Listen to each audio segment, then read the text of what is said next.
మొదటి కొలసీలకు రాసినటువంటి పత్రిక 1వ అధ్యాయం 10వ వచన భాగం చదువుతాం. హల్లెలూయా యేసయ్యా మీ స్తోత్రం. ప్రభువుని సంతోషపెట్టునట్లు ఆయనకు తగినట్టుగా నడుచుకొనవలెననియు. హల్లెలూయా, హల్లెలూయా. నా ప్రియమైనటువంటి దేవుని బిడ్డలారా, ఇక్కడ రాయబడినటువంటి మాట, ప్రార్థన చేయటం మానక మీరు సంపూర్ణ జ్ఞానమును ఆత్మ సంబంధమైన వివేకమును గలవారును ఆయన చిత్తమును పూర్ణముగా గ్రహించిన వారునై ప్రతి సత్కార్యముల సఫలమగుచు. ఆ కింది మధ్య భాగంలో మనం చూసుకున్నట్లయితే అన్ని విషయములలో ప్రభువును సంతోషపెట్టునట్లు. ఎవరిని సంతోషపెట్టినట్లు? అన్ని విషయములలో ఎవరిని సంతోషపెట్టాలి? దేని ద్వారా? ప్రార్థన ద్వారా. దేని ద్వారా? ప్రార్థన ద్వారా. అన్ని విషయాల్లో ఎవరిని సంతోషపెట్టాలి? యేసుక్రీస్తు ప్రభువుని సంతోషపెట్టాలి. హల్లెలూయా. అంటే మీరు ప్రార్థన చేసేటటువంటి ప్రార్థనలన్నీ కూడా ఎవరిని సంతోషపెడుతుంది? ఎవరిని సంతోషపెడుతుంది? ఎవరిని గణపరుస్తుంది? ఎవరు మహిమపరచబడతారు? యేసుక్రీస్తు ప్రభువు వారు. హల్లెలూయా. అంటే మీరు చేసేటటువంటి ప్రతి ప్రార్థన ద్వారా యెహోవా దేవునికి సంతోషము కలుగుతుంది. హల్లెలూయా, హల్లెలూయా. ఇప్పుడు ప్రార్థన చేయలేదనుకోండి, నేను ప్రార్థన చేయలేదు. ఇప్పుడు యేసయ్యని నేనేం చేస్తున్నాను? దుఃఖపరిచినటువంటి వాడనైతా. అది నేను ప్రార్థన చేసే వాడనైతే నేను ఎవరిని సంతోషపెడతా? కొంతమంది ప్రార్థన చేస్తారు. కొంతమంది ఏ విధంగా ప్రార్థన చేస్తారు తెలుసా? కుటుంబంలో 4-5 మంది ఉండేటప్పుడు, సమాజంలో ఎవరికైనా తెలియాలనుకుంటే, సంఘములో కూడా ప్రశాంత్ భక్తిపరుడు అనుకుంటే నేనేం చేస్తానో తెలుసా?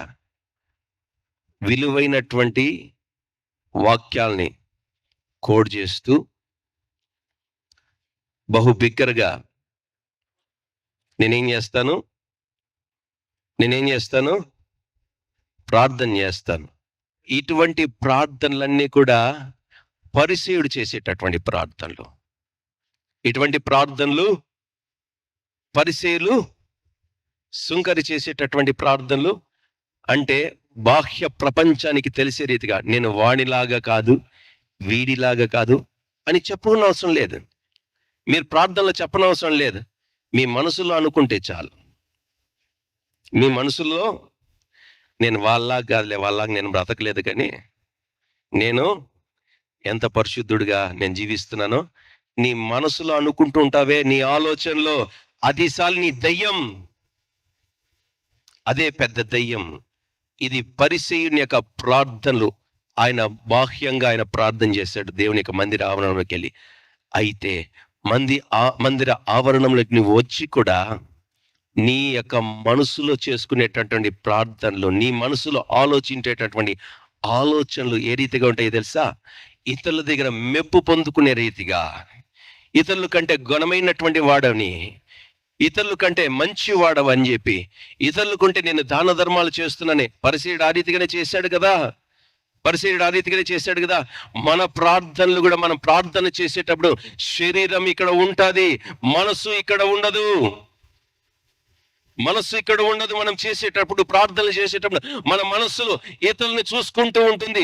ఇప్పుడు ఆ వ్యక్తి వచ్చింటే, ఆ వ్యక్తి దగ్గర మనం ప్రార్థన చేసింటే మనం మంచిగా అనుకునింటాడే అని నువ్వు అనుకోలేదా? నువ్వు ప్రార్థన చేసేటప్పుడు ఎటువంటి ఆలోచనలు నీకు రాలేదా? వచ్చాయి. ఏం కారణమో తెలుసా?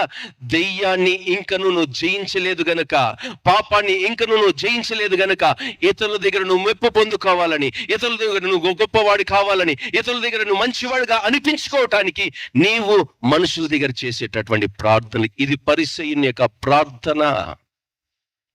ఇది పరిసయ్యుని చేసేటటువంటి ప్రార్థన. నా ప్రియమైనటువంటి దేవుని బిడ్డలారా, ఇటువంటి ప్రార్థనలు దేవుడు అక్కడ ఏమని రాయబడిందో తెలుసా? అపోస్తలుల కార్యాల్లో ఏమని రాయబడిందంటే గన, తనలో తాను చేసుకొని ఆయన గృహానికి వెళ్ళిపోయాడు. ఎవరైనా తనలో తాను చేసుకున్నటువంటి ఈయన ఎవరైనా పరిసయ్యుడు. ఈయనెవరు? పరిసయ్యుడు చేసినటువంటి ప్రార్థన. సంఘానికి వచ్చేటప్పుడు కూడా చాలా మంది మన ప్రార్థనలు మనలో మనము ప్రార్థనలు చేసుకొని, మనంతకు మనమే తృప్తి పొందుకొని, మనంతట మనమే ప్రార్థనలు చేసుకొని, మనంతట మనమే సంతోషపడిపోయి మంచిగా ఈరోజు ప్రార్థన చేసినాను ప్రభా, ఈరోజు అందరూ చప్పట్లు కొట్టారు, అందరూ గట్టి గట్టిగా స్తోత్రాలు చెప్పారు అని నీ అంతకు నువ్వు తృప్తి పొందుకొని వెళ్ళిపోయినటువంటి సందర్భాలు సంఘంలో లేవా ఉన్నాయి కదా. ఇటువంటి అనుభవాలు ఎంతమంది సంఘాలలో లేవు? అందరికీ ఉన్నాయి. దానిలో నుండి నువ్వు బయటికి రావాలి. నీ ప్రార్థన సుంకరి చేసినటువంటి ప్రార్థన నీవు కలిగి ఉండాలి. రొమ్ము కొట్టుకుంటూ రోదిస్తూ, నేను పాపిని ప్రభువా, నీ పేరు ఎత్తడానికి కూడా నేను యోగ్యుణ్ణి కాదు యేసయ్యా అని రొమ్ము కొట్టుకుంటూ తనను తాను తగ్గించుకొని తన వ్యక్తిగత జీవితాన్ని దేవుని దగ్గర సమర్పించుకుంటూ తన యొక్క యథార్థతను అంతటిని కూడా యేసుక్రీస్తు ప్రభువు వారి దగ్గర చెప్పుకుంటూ ప్రార్థన చేసినటువంటి ప్రార్థన సుంకరి యొక్క ప్రార్థన. అటువంటి ప్రార్థన మనుషులకు కనబడడానికి కాదు నువ్వు చేయాల్సింది ప్రార్థన. యేసుక్రీస్తు ప్రభువు వారు అన్ని విషయాలలో నీ ద్వారా సంతోషపడునట్లుగా యేసయ్య దగ్గర ప్రార్థన చేసేవాడుగా ఉండాలి. నిత్యము, నిరంతరము, ఎల్లప్పుడు కూడా నీకు నిద్ర వస్తుందని ముసుగేసుకొని నువ్వు బెడ్షీట్ కప్పుకొని నువ్వు పడుకుంటావే, నీ బ్లాంకెట్ తీయకుండా చలేస్తుంది. ఒకవేళ ఏసీ ఉంటే గన ఏసీ ఆన్ చేసుకొని మరీ బ్లాంకెట్ కప్పుకొని నిద్రపోయేటోళ్ళు వాళ్ళు లేకపోలేదు. ఫ్యాన్లు వేసుకొని బెడ్షీట్ కప్పుకొని నిద్రపోయే వాళ్ళు లేకపోలేదు. నా ప్రియమైనటువంటి దేవుని బిడ్డలారా, దేవుని యొక్క వాక్యం వింటున్నటువంటి ఈ రోజున వింటున్నటువంటి ప్రతి బిడ్డకు కూడా నా విన్నపం, నా మనవి, నీ నిద్రను జయించేటటువంటి వాడుగా నువ్వు ఉండాలి. ఈ రోజున నీ నిద్రను జయించేటటువంటి స్త్రీగా నువ్వు ఉండాలి. ఈ రోజున ఎప్పుడైతే నీ నిద్రను మొదట నువ్వు జయించగలుగుతావో అప్పుడే నీ శరీరాన్ని నువ్వు జయించేటటువంటి వాడుగా నిలబడతావు. హల్లెలూయా. నీ నిద్రను నువ్వు జయించకపోతే నీ శరీరాన్ని జయించలేవు. నీ శరీరంలో ఉన్నటువంటి కోరికలు, ఇష్టాలు, నీలో ఉన్నటువంటి ఆలోచనలు ప్రతిదీ కూడా లోక సంబంధమైనటువంటి కార్యాలకు తగిన రీతిగానే జీవిస్తూ ఉంటది, లోక సంబంధంగానే ఉంటూ ఉంటది. నీ జీవితములో ఎప్పుడైతే శరీర ఆశల, శరీర కోరికను నువ్వు చంపుకొని నిద్ర మాత్రం నువ్వు జయిస్తావో అపవాదైనటువంటి సాతాను ఆంతర్యంలో ఉన్నటువంటి నా యేసుక్రీస్తు ప్రభువుని సంతోష పెట్టేవాడిగా నువ్వు జీవించగలుగుతావు. హల్లెలూయా, హల్లెలూయా, హల్లెలూయా. నా ప్రియమైనటువంటి దేవుని బిడ్డలారా, ఈరోజు దేవుని యొక్క వాక్యం వింటున్నటువంటి ప్రతి వారి యొక్క జీవితంలో కూడా, ఈరోజు దేవుని యొక్క మందిరానికి వచ్చినటువంటి ప్రతి వారి యొక్క జీవితంలో కూడా యేసుక్రీస్తు ప్రభువు వారి ఎదుట నువ్వు సంతోషపరిచేటటువంటి వాడుగా, నా దేవుని ఎల్లప్పుడూ కూడా ఆనందపరిచేటటువంటి వాడుగా నీవు ఉండాలి. హల్లెలూయా.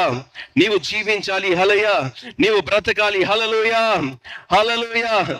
నా ప్రియమైనటువంటి దేవుని యొక్క సంగమా, ఆనాడు దావీదు గారు బ్రతికాడు.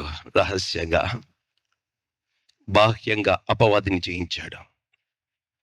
రాహాబు కూడా రహస్యంగా ప్రార్థన చేసేది, దేవుని దగ్గర నమ్మకంగా బ్రతికేది.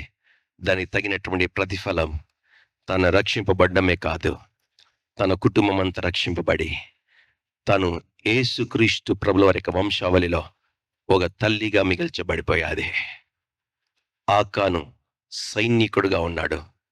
సైనికుడిగా ఉండి తను చేయకూడకుండా ఉన్నటువంటి ప్రతి కార్యాన్ని కూడా చేసి అపవిత్రమైనవన్నీ కూడా శత్రువుల యొక్క సొమ్మంతటిని కూడా తెచ్చి తన గుడారంలో దోచుకొని ఆయన పెట్టుకున్నాడు. కారణాన్ని బట్టి తన నాశనం అయిపోయాడు. తన నాశనం అయిపోవడమే కాదు, తన కుటుంబం అంతా వెలుపటికి తీసుకెళ్ళి ఆ కుటుంబం రాళ్లతో అగ్ని చేత కాల్చబడి నాశనం అయిపోయాది. ఒక దుర్భరమైనటువంటి జీవితం, ఓ చరిత్ర ఆకాను యొక్క జీవితంలో, వారి యొక్క కుటుంబంలో మిగిల్చబడిపోయాది.